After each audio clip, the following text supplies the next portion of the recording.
How to add friends in FC Mobile. So if you want to add friends in FC Mobile, then before you go through the process, make sure you need to have your friend's user ID or the username. So all you can do is just go for your friend's profile. And from the home page, you need to tap on settings, which is on the top right, and you'll get to see the user ID. So here, as you can see, that you will have the UID, which is the user ID. Now collect the user ID or username from your friend's profile and just get back to your phone.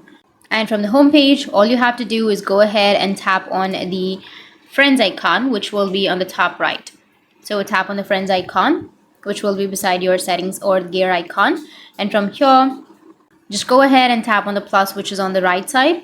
And here you will have recommended users, or you can also just go with the search icon. And from the search icon, you need to search for the username or UID of that person. After searching for the username, you will have an option of add friend. You need to go and add friend, and your friend request will be sent.